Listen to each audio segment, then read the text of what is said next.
एक बार फिर से स्वागत है आप सभी लोगों का। और बिहार इंजीनियरिंग यूनिवर्सिटी के जो बच्चे हैं उनकी यूनिट नंबर 1 का एक बहुत बड़ा सेक्शन जो कि वेव से जुड़ा हुआ होता है, जिसमें कि simple harmonic waves, damped wave, forced wave और रेजोनेंस, ये सारी चीज़ें हम लोगों ने पढ़ ली है। अब उसका जो पहला हिस्सा है वो है about the frame of reference. और मुझे बड़ी खुशी हो रही है अंदर से, क्योंकि आज मुझे मौका मिल रहा है अपने फेवरेट टॉपिक रिलेटिविटी के कुछ छोटे से हिस्से को डिस्कस करने के लिए। आइंस्टीन की थ्योरी ऑफ रिलेटिविटी के इस छोटे से हिस्से को डिस्कस करने का मुझे मौका मिल रहा है, जिसको कि आप लोग कहते हो फ्रेम ऑफ रेफरेंस की जो टॉपिक है आपके पास है।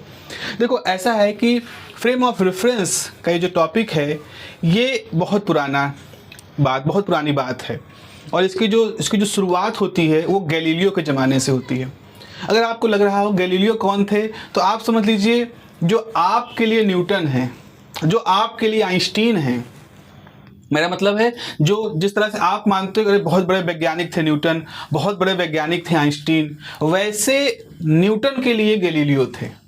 मतलब न्यूटन के समय में, न्यूटन के बारे में अगर आप थोड़ा बहुत जानकारी हासिल करें तो आपको पता चलेगा कि न्यूटन एक बहुत ही ज़्यादा ब्राइट माइंड के स्टूडेंट थे और कैम्ब्रिज से जुड़े हुए कॉलेज में पढ़ते थे। मुख्य रूप से कैम्ब्रिज यूनिवर्सिटी के ही वो थे, इंग्लैंड की।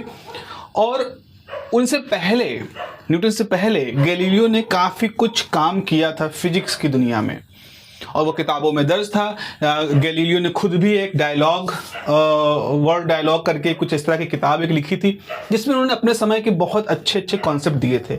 और गैलीलियो ने करीब करीब, आप मान सकते हो, करीब करीब 2000 साल पुरानी या उसके लगभग की जो पुरानी यूनानियन, अरस्तु, प्लेटो, सोक्रेटिस, इनकी जो फिजिक्स को लेकर के, दुनिया को लेकर के धारणाएं थी, उनमें से काफ़ी करेक्शन किया था।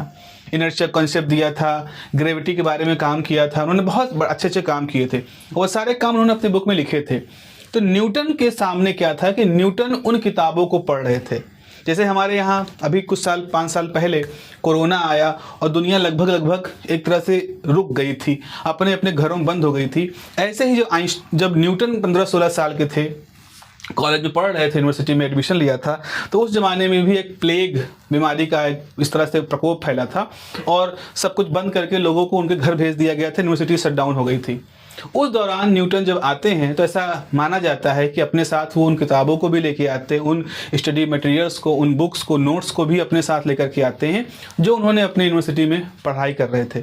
और वो गैलीलियो की उन सारी बातों को और अच्छे से सोचने की प्रयास करते हैं जो किताबों में लिखी गई थी, उनको क्रिटिकली एनालिसिस करते हैं।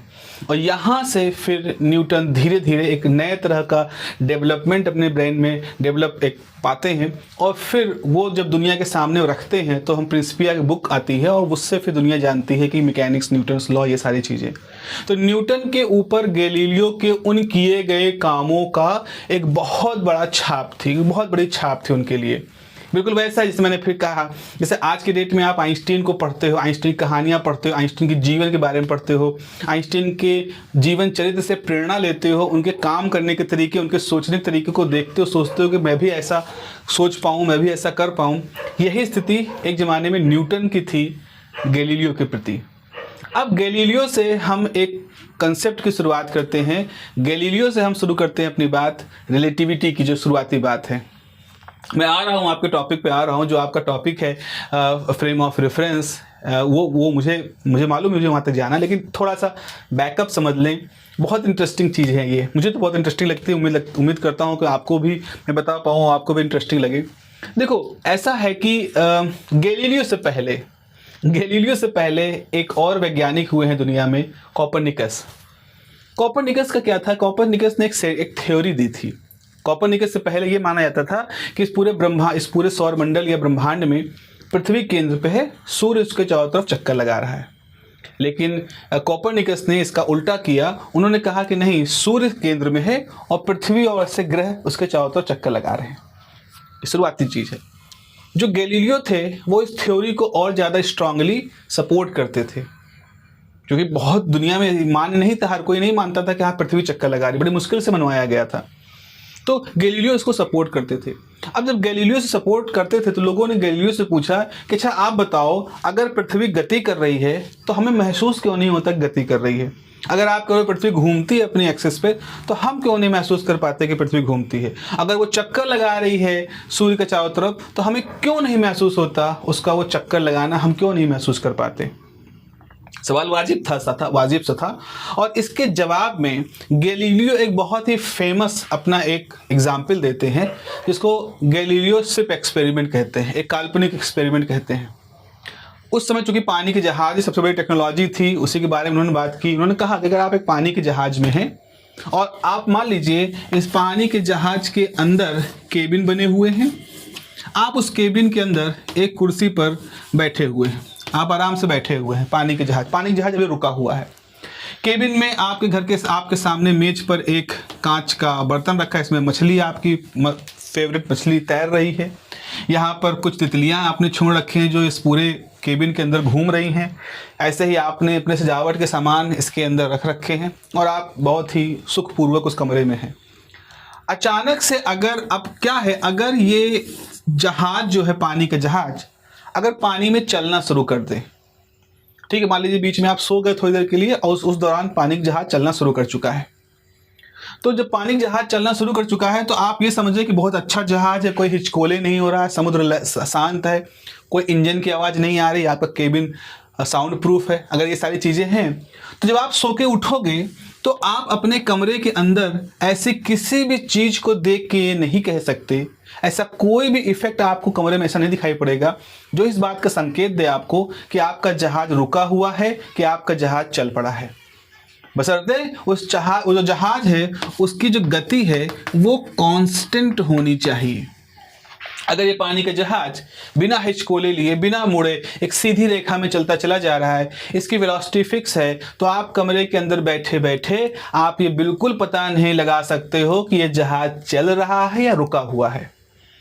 आपको तभी पता चलेगा या तो कोई झटका लगे, आपका कमरा हिले, या आप कमरे से खिड़की हो और जैसे वो खिड़की बाहर खोलो तो आप बाहर देखो कि समुद्र चलता हुआ दिखाई पड़ रहा है। मतलब आप बाहर देखोगे तो आप लगेगा कोई, मान लो कोई दूर नाव है तो नाव आपके सापेक्ष चलती हुई दिखाई पड़ रही, तब आपको इस बात का शक होगा, इस बात का डाउट होगा कि शायद हम गति में आ चुके हैं।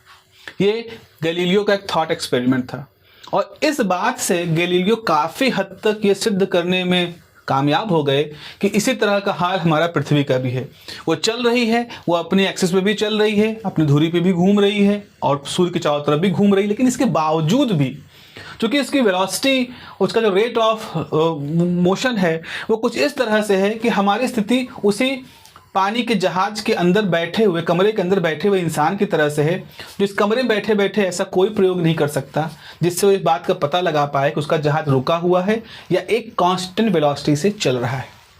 और ये प्रयोग अपने ज़माने का एक थॉट एक्सपेरिमेंट था। थॉट मतलब वास्तव में कभी नहीं किया गया, क्योंकि वास्तव में ऐसा इंजन, जैसा जहाज जो कभी हिले ना, ऐसा इंजन जो आवाज़ ना करे तो नहीं बना सकते, लेकिन आप इन सारी चीज़ों को सोच सकते हो, लोग सोच सकते थे। तो कम से कम उन लोगों के लिए एक जवाब तो था कि हम पृथ्वी के अंदर रहते रहते पृथ्वी गति को क्यों नहीं महसूस कर पा रहे हैं, वैसा कुछ जवाब था। तो ये जो था, ये जो बातचीत गैलीलियो ने कही थी, इसको आज की डेट में बहुत सारे लोग गैलीलियन रिलेटिविटी कहते हैं, गैलीलियन रिलेटिविटी कहा जाता है। अब ये जो पूरी कहानी थी, इस कहानी को क्या हर बार कहानी की तरह से कहा जाए? जो अपनी बुक लिखी थी गैलीलियो ने, डायलॉग करके थी, उसमें तो उन्होंने कहानियाँ लिख दी।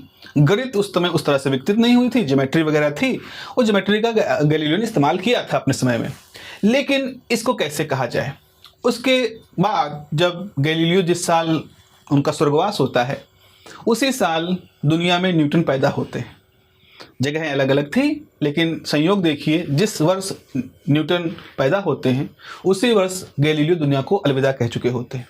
फिर न्यूटन बड़े होते हैं, उस दौरान गैलीलियो किताबें वगैरह छपती हैं, पब्लिश होती हैं, यूनिवर्सिटी पहुंचती हैं। न्यूटन भी यूनिवर्सिटी पहुंचते हैं और वहाँ पर वो गैलीलियो किताबों को पढ़ते हैं। और फिर एक लंबी कहानी है उसके बाद चलती है, कैसे उनका हाइगन के साथ विवाद हुआ, कैसे उनको हैली ने मोटिवेट किया और फिर कैसे उन्होंने किताब लिखी और किताब को प्रिंसिपिया नाम दिया गया और फिर किताब को उन्होंने पब्लिश कराया। जब वो किताब पब्लिश करते हैं तो क्या करते हैं, देखो अब ये बात समझना जरूरी है। हमको क्या लगता है कि न्यूटन ने ग्रेविटी खोज की थी? नहीं, क्योंकि गैलीलियो वो व्यक्ति थे जिन्होंने पीसा की जो मीनार है, उस मीनार से अलग अलग भार के पत्थर, पंख, कागज, लकड़ी, कॉर्क, ये सब फेंक फेंक कर वो अपने प्रयोग कर रहे थे। तो गैलीलियो ने अपने प्रयोगों में बताया था कि जब हम इस तरह से फेंकते हैं, वस्तुओं को नीचे गिराते हैं, तो गिरने की दर क्या होती है, कैसे, कौन धीमा कौन तेज, हवा का क्या इफेक्ट, ये सब बताया था। मतलब ग्रेविटी का उनके पास एक अच्छा खासा नॉलेज था, और वो नॉलेज किताबों में लिखा गया था, और किताबों को न्यूटन ने पढ़ा था। तो Newton was well aware. Newton ही नहीं, उनके जो टीचर, क्योंकि न्यूटन तो स्टूडेंट थे उस समय ना, उनके टीचर्स जो थे वो भी वेल अवेयर थे ग्रेविटी नाम की चीज से। तो ये कह देना कि न्यूटन ने सेब को गिरते हुए देखा और इससे उन्होंने ग्रेविटी खोज की, ये थोड़ा सा सुपरफिशियल कहानी है। संभवतः इस कहानी के पीछे मकसद ये है कि आपको हमेशा अपने आप को अटेंटिव रहना चाहिए, आपको अपने आप को हमेशा अलर्ट रखना चाहिए कि न जाने कौन सा छोटा सा प्रयोग, कोई छोटा सा ऑब्जर्वेशन आपके दिमाग में एक नया सवाल डाल दे, और उस नए सवाल के जवाब के ढूंढने में आप कुछ नया खोज ले जाएं जो दुनिया में नहीं था। मतलब वो जो कहानी है कि न्यूटन अपने सेब के बगीचे में बैठे थे और सेब गिरता देखा, इससे उन्होंने ग्रेविटी खोजी, ये इस तरह की कहानी सीधी नहीं है, क्योंकि इसकी सत्यता और उस पर कोई हम कुछ नहीं कह सकते, और गलत भी हो सही भी, हमें उससे कोई मतलब भी नहीं है। इसके पीछे का जो मर्म है, इसके पीछे की जो सीख है वो ये है कि ऑब्जर्वेशन कितना जरूरी चीज होती है, और उस ऑब्जर्वेशन के पीछे थॉट, सोचना कितना जरूरी होता है। That is the moral of that सेब गिरने वाली स्टोरी। तो न्यूटन जब होते हैं, जब वो अपने किताब को लिखते हैं, तो उस किताब में मेन लॉ में तो नहीं, लेकिन एक सब कोरोलरी कह लो, या एक प्रमेय के नीचे उपप्रमेय जैसी होती है, उसमें एक जगह वो एक वर्ड इस्तेमाल करते हैं, फ्रेम ऑफ रेफरेंस। तो फ्रेम ऑफ रेफरेंस का जो शब्द है, ये किससे लिया गया है, हम लोगों ने कहाँ से लिया है? ये हम लोगों ने न्यूटन के उस किताब से लिया है। फिर आप कहते हो कि अच्छा ठीक है, कहानी तो मैंने समझ ली, ठीक है, हो सकता है आपको इंटरेस्टिंग भी लगे, पर है क्या फ्रेम ऑफ रेफरेंस? पता नहीं चला मुझे कि फ्रेम ऑफ रेफरेंस से आप बताना क्या चाहते हो। तो बेटा, फ्रेम ऑफ रेफरेंस से मैं ये बताना चाहता हूं कि आप किसी समय जिस स्थिति में होते हो, उस स्थिति में आप कुछ एक्स वाई जेड का इस्तेमाल करते हो। जैसे फॉर एग्जाम्पल, इस समय यहाँ बैठा हूँ, मेरे पास ये दीवार है, मेरे सामने ये दीवार है, मेरे सामने ये छत है। तो ये एक्स एक्सिस है, ये वाई एक्सिस है, ये जेड एक्सिस है, ठीक है, ये 3 एक्सिस हैं। अगर मेरे पास एक स्केल हो और ये कैमरा को मुझे समझना है कहाँ है, तो मैं अपनी जगह से उस स्केल को ऐसे बड़ा करूँगा, वहाँ तक भेजूंगा, और जैसे स्केल टच करेगी उसका 0 यहाँ पे जान लेंगे, तो हम कहेंगे कि भाई ये जो स्टैंड है आपका, ये मेरे से 4 फीट की दूरी पर है। हमने इस स्केल को देख के नाप लिया। अब अगर हम इस जगह से थोड़ा सा आगे आए तो ये दूरी 3.5 फीट हो जाएगी। अगर हम इस जगह से और पीछे जाएं तो ये दूरी 4.5 फीट हो जाएगी। मतलब ये जो मोबाइल स्टैंड है, ये मुझसे कितनी दूर है, ये इस बात पर डिपेंड कर रहा है कि मैं कहाँ खड़ा होकर नाप रहा हूँ। अगर मैं अपने आप को ओरिजिन मानूं तो इस जगह से ये स्टैंड 4 फीट की दूरी पर है, ये दीवार 5 फीट की दूरी पर है, ये छत 6 फीट की दूरी पर, ऐसे हम कुछ नंबर डाल सकते हैं। तो इसी चीज को हम फ्रेम कहते हैं, फ्रेम ऑफ रेफरेंस कहते हैं। फ्रेम ऑफ रेफरेंस मतलब कहां से खड़े होकर के देख रहे हो, आप कहां पे हो और जो आप इसको ऑब्जर्व कर रहे हो। जैसे अगर मैंने कहा यहां से स्टैंड की दूरी 4 फीट है, तो ये स्टेटमेंट तब नहीं कह पाएंगे जब हम यहां आ जाएंगे, क्योंकि हमने अपने आप को चेंज कर दिया। अब हम यहाँ खड़े हो गए, फिर अपना वही फीता पकड़ें और फिर से वहाँ तक उसको टच कराएं, तो हो सकता है अब दूरी यहाँ पे जो 4 फीट की थी, अब वो यहाँ आकर के 4.25 फीट हो जाए, या हम पास आ जाएं तो और कम हो जाए। मतलब हमारा दूरी का ऑब्जर्वेशन इस बात पर डिपेंड करेगा कि हम कहाँ खड़े होकर के उसको मेजर कर रहे हैं, कहाँ खड़े होकर नाप रहे हैं। यही सिंपल सी बात है फ्रेम ऑफ रेफरेंस की। तो जैसे आप अगर इस गैलीलियो के इस प्रयोग को सोचो, इस गैलीलियो के प्रयोग में एक कमरा है, इस कमरे में बैठा हुआ व्यक्ति है, तो जो कमरा है जहां बैठा है वो उसका फ्रेम ऑफ रेफरेंस है। क्योंकि पूरे का पूरा कमरा एक कांस्टेंट वेलोसिटी से चल रहा है, तो हम कहेंगे कि इसका फ्रेम ऑफ रेफरेंस एक कांस्टेंट वेलोसिटी से मूव कर रहा है। इसीलिए जब ये कमरा रुका हुआ था, यानी कि जब वेलोसिटी 0 थी, उस समय जो कुछ भी इसको इस कमरे में महसूस हो रहा था, बिल्कुल वैसा ही महसूस हो रहा है जब उसकी वेलोसिटी कांस्टेंट है। मतलब वेलोसिटी 0 है उस समय का प्रभाव, और वेलोसिटी कांस्टेंट है उस समय प्रभाव एक जैसे हैं, बिल्कुल एक जैसे हैं। आप भेद ही नहीं कर सकते, अंतर ही नहीं पता कर सकते। आपको उसके लिए किसी बाहर की चीज को देख करके समझना पड़ेगा कि अच्छा बाहर देखा, ओहो इसका मतलब है मैं गति कर रहा हूं। इसका एक बहुत फेमस सा एक्सपेरिमेंट है, बहुत फेमस सा एग्जाम्पल सबने देखा होगा, आप लोगों ने समझा होगा जैसे अगर आप एक प्लेटफॉर्म पे आप एक ट्रेन में बैठे हैं, बगल में आपके ट्रेन आके रुकी, दोनों ट्रेनें रुकी हुई हैं, आप इंतजार कर रहे हो कब मेरी ट्रेन चलेगी। अचानक से आप चुपचाप बैठे थे, सामने वाली ट्रेन को देख रहे थे, तभी आपको लगा कि आप तो चल पड़े, आपको महसूस होना शुरू हुआ कि आप तो चल रहे हैं। लेकिन ये खुशी वाली बात अपने बगल के मित्र को बताने के लिए जैसे आपने उसका तरफ मुंह किया, तो देखा कि खिड़की से बाहर जो प्लेटफॉर्म दिख रहा था, वहां पे एक आदमी बैठा था, मूंगफली बेच रहा था, वहां बैठा हुआ है। मतलब बिल्कुल सेकंड के 100वें हिस्से में आपने तुरंत समझ गए कि नहीं नहीं नहीं नहीं, जो मुझे यहां देखने पे लग रहा था कि ट्रेन चल रही है ऐसा, और जैसे उस मूंगफली बेचने वाले को देखा तो मुझे लगा कि नहीं, मैं ट्रेन नहीं चल रही, मैं रुका हुआ हूं। अब देखो यहां प्रॉब्लम क्या है, तुमको खुद से कुछ अनुभव नहीं हुआ, तुमको खुद से कोई ऐसा ऑब्जर्वेशन नहीं हुआ जिससे तुमको लगे कि तुम चल रहे हो कि रुक रहे हो। तुम जब बगल वाली ट्रेन को देख रहे थे, क्योंकि वो ट्रेन चलना शुरू की, तो उसके चलने से आपको लगा कि आप चल पड़े, आपको लगा, ऐसा नहीं कि आपका सिर हिला या आपके अंदर कोई ऐसा कुछ हुआ, और फिर जैसे उसको देख के आपको लगा कि आप चल रहे हो। और जैसे मूंगफली बेचने वाले को देखा वो रुका हुआ, तो आपको समझ गया कि नहीं, हम तो रुके हुए हैं। मतलब कि आपको अपनी स्थिति का सही सही आकलन करने के लिए या तो उस मूंगफली वाले का सहारा लेना पड़ा, तब आपको सच्चाई पता चली, और जब आप उस ट्रेन को देख रहे थे तब आपको भ्रम हुआ था।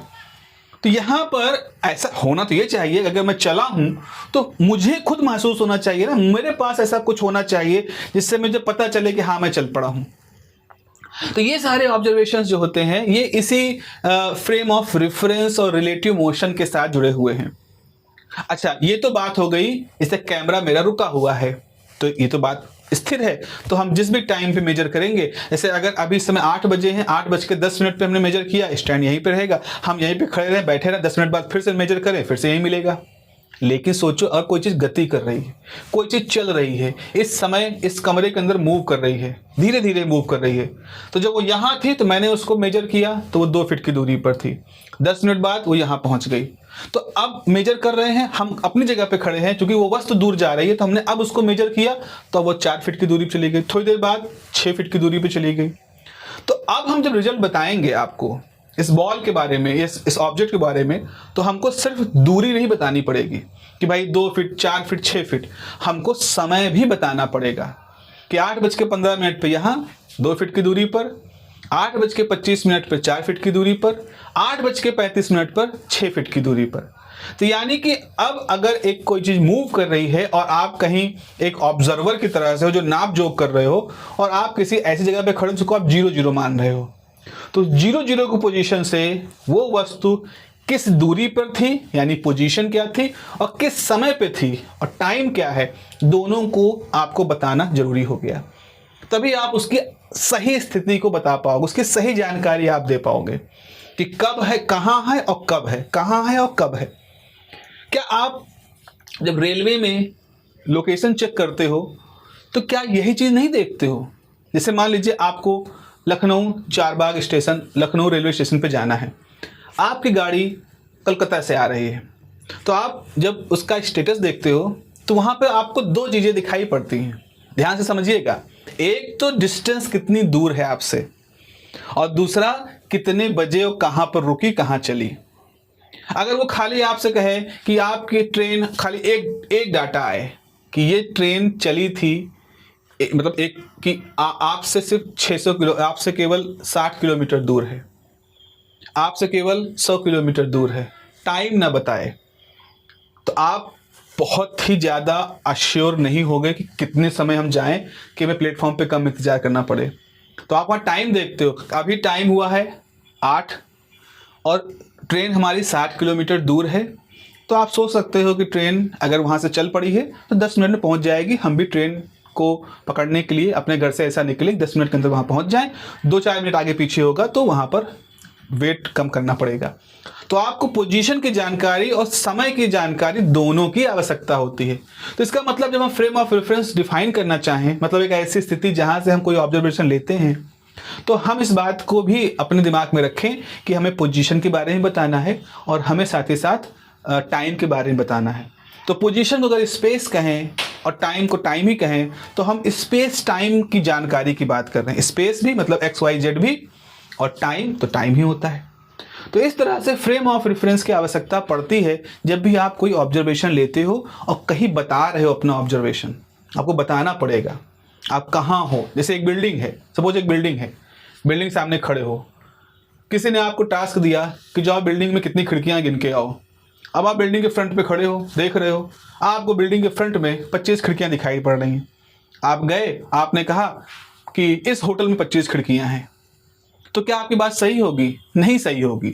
आपको बताना पड़ेगा कि साहब जब मैंने होटल के सामने वाले हिस्से को देखा तो मुझे 25 खिड़कियां दिखाई पड़ी। This is the correct answer. क्योंकि दाएं बाएं भी खिड़कियां होंगी, बिल्डिंग के पीछे भी खिड़कियां होंगी।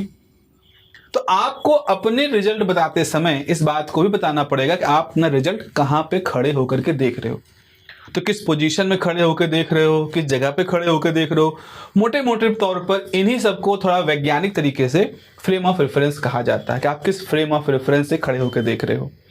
जैसे अगर आप ट्रेन के अंदर बैठे बैठे बाहर की चीज़ों को देख रहे हो तो आपके अलग तरह के ऑब्जर्वेशन होंगे। आप बाहर खड़े हुए ट्रेन के अंदर की चीज़ों को देख रहे हो तो आपके अलग तरह के ऑब्जर्वेशन होंगे। तो आपके लिए अनुभव अलग होगा, ट्रेन के अंदर बैठे हुए व्यक्ति के लिए अनुभव अलग होगा। तो इस तरह से हम दोनों के अनुभव एक ही घटना को देखने के अलग अलग क्यों हैं? क्योंकि एक व्यक्ति जो बाहर खड़ा है वो स्थिर है, उसका एक अपना फ्रेम ऑफ रेफरेंस है। एक व्यक्ति जो ट्रेन के साथ मूव कर रहा है उसकी गति भी ट्रेन की गति के बराबर ही है। अगर ट्रेन 100 किलोमीटर की स्पीड चल रही है तो आपको भी वो 100 किलोमीटर की स्पीड से लेके जा रही है। तो ऐसी स्थिति में आपका frame of reference moving frame हो जाएगा। बाहर वाले का स्टेशनरी था, इसीलिए उसको जो घटनाएं दिखी और आपको जो दिख रही हैं उनमें अंतर दिख रहा है। तो इस तरह से एक सवाल का जवाब यहाँ पर आ रहा है कि अगर हर चीज़ गतिमान है, अगर हर चीज़ गति कर रही, जैसे पृथ्वी भी गति कर रही सूर्य की तुलना में, सूर्य भी स्थिर नहीं है, सूर्य भी एक तरह का रोटेशन कर रहा है। सूर्य एक सौर मंडल में है, जिस गैलेक्सी आकाशगंगा में है आकाशगंगा भी एक तरह का रोटेशन कर रही है। और पूरी की पूरा ब्रह्मांड जो है विस्तार कर रहा है, तो सारी आकाशगंगाएं, सारी गैलेक्सियां भी एक दूसरे से दूर जा रही हैं और रोटेट कर रही हैं। तो सब कुछ मोशन में है। इस दुनिया में कुछ भी स्थिर नहीं है, एब्सोल्यूट कुछ भी नहीं है, एब्सोल्यूट स्टेशनरी स्टेट में कुछ भी नहीं है। Everything is moving with respect to something. किसी न किसी चीज की तुलना में हर चीज गति कर रही है। तो हम किसी चीज को ऐसा नहीं मान सकते कि परम स्थिर है, मतलब यही रुका हुआ है पूरे ब्रह्मांड में, इसकी तुलना में हम सारी गति देखेंगे, ऐसा नहीं है। ऐसा न्यूटन ने खोज करने के प्रयास किया था, ऐसा उन्होंने कॉन्सेप्ट दिया था अपने समय में, बट फॉर्चुनेटली नहीं कहूंगा, बट वो नहीं सही साबित हुआ। उन्होंने पोल स्टार, नॉर्थ उत्तर ध्रुव तारा होता उसके बारे में बात कही गई थी, but again different scientific discoveries के थ्रू उसको भी दरकिनार कर दिया गया कि वो भी स्थिर नहीं है। इक्विनॉक्स की थ्योरी वहाँ पर भी काम करती है। तो इस तरह से बच्चों, आप जो फ्रेम ऑफ रेफरेंस को पढ़ने जा रहे हो वो एक रिलेटिविटी की जो थ्योरी है उसका एक बहुत बेसिक हिस्सा है। और ये थ्योरी आइंस्टीन ने उसको एक बढ़िया जामा पहनाया था, उसको एक बढ़िया सजावट दी थी, लेकिन इसकी शुरुआत गैलीलियो के समय में हो चुकी थी। न्यूटन ने भी इसको अपने हिसाब से पाला पोसा, और खैर आइंस्टीन ने तो उसको पाल पोस के जवान किया और उसको दुनिया में मतलब काम करने लायक, देखने लायक के रूप में पूर्णता प्रदान कर दिया, मैं ऐसा कहूँगा। तो आइंस्टीन इसलिए एक महान वैज्ञानिक रूप में हम हमेशा याद करते रहेंगे। तो अगर इन कहानियों से आप थोड़ा सा आपको लगा कि ये थोड़ा सा ज्ञानवर्धक रही हैं तो ज़रूर आप अपने कमेंट यहाँ पे ज़रूर करिएगा, क्योंकि इस तरह की बहुत सारे हिस्टोरिकल स्टोरीज़ हैं। स्टोरी तो नहीं कहूँगा मैं, स्टोरी तो नहीं कहना चाहिए, स्टोरी तो कई बार लगता है काल्पनिक हैं, ये रियलिटीज़ हैं। और ये रियलिटीज़ लोग कैसे पता चली? क्योंकि उस ज़माने में जो लोग थे, वैज्ञानिक लोग जो थे, ये बहुत ही दरिया दिल थे। दरिया दिल इन सेंस कि वो एक दूसरे से चिट्ठियों से संवाद करते थे। टेलीफोन नहीं होते थे, जैसे आज हमारे आपके बीच में फ़ोन है, हमने फ़ोन किया, आपने सुन लिया, आप खुश हो गए, बात ख़त्म। कहाँ कोई रिकॉर्डिंग या कुछ तो है नहीं। उस ज़माने में चिट्ठियाँ होती थी। लोगों को अगर अपनी प्रसन्नता, अपने विचार बताने होते थे तो चिट्ठियों में लिखते थे। बड़े बड़े चिट्ठी लिखी आती थी, 10-10, 20-20 पन्ने की चिट्ठी लिखी जाती थी। लोग उन चिट्ठियों को देते थे अपने दूसरे साथियों को, दूसरे साथी उन चिट्ठियों को रखते थे एज ए डॉक्यूमेंट, उनका जवाब देते थे। समय के साथ साथ ये चिट्ठियां रह गई, वो लोग तो चले गए दुनिया से, लेकिन चिट्ठियां रह गई। तो आज के वैज्ञानिकों का एक बहुत बड़ा समुदाय ऐसा है जो उन चिट्ठियों की पड़ताल करता है, उन चिट्ठियों को खोजता है, म्यूजियम से अलग अलग जो कलेक्टर्स उनसे लेता है, उनसे मांगता है, उनसे रिक्वेस्ट करता है, खरीदता है बोली लगा करके ऑक्शन में, और उन चिट्ठियों को पढ़ करके वो इस बात का अंदाज़ा लगाता है कि उस ज़माने में वैज्ञानिक कैसे सोचते थे और कैसे बात करते थे। तो उन चिट्ठियों से उन रिसर्च से आज की डेट में हमारे पास ये सारी कहानियाँ हैं कि आखिर न्यूटन कैसे सोचते थे, या गैलीलियो ने कैसे क्या काम किया था, न्यूटन और हैली की दोस्ती कैसे थी, न्यूटन क्या करते थे, फिर आइंस्टीन ने कैसे पाया, आइंस्टीन लॉरेंस के साथ कैसे मित्रता थी, आइंस्टीन के और लोगों के साथ कैसे व्यवहार थे, वो कैसे अपने दोस्तों से बात करते थे चिट्ठियों से, और कैसे उनका व्यक्तित्व था। ये सारी चीज़ें वहाँ से निकलती हैं और ये बहुत ही बड़ा साइंस की फील्ड है जिसको हिस्टोरिकल हिस्ट्री ऑफ फिजिक्स कहते हैं। और ये मेरे एक रिसर्च का भी एक आयाम है, जो मेरी रिसर्च चल रही है, सोलर में भी है, प्लाज्मा में भी है, तो वो हिस्सा है। तो अगर आपको ये चीज़ें समझ में आ रही हैं तो मैं इस पर एक अलग वीडियो भी बना सकता हूँ, अलग वीडियो सीरीज़ भी शुरू करूँगा, जहाँ हम बात करेंगे इन गहरे लक्ष्यों की तरफ कि इंजीनियरिंग में कैसे, लॉरेंज क्या थे, लैग्रांजे क्या थे, आइंस्टीन क्या थे। तो फिलहाल हम अपने मेन टॉपिक की तरफ आते हैं। हमारा जो मेन टॉपिक है फ्रेम ऑफ रेफरेंस, तो चलिए लिख लेते हैं हम frame of reference. What is frame of reference? Let me check once.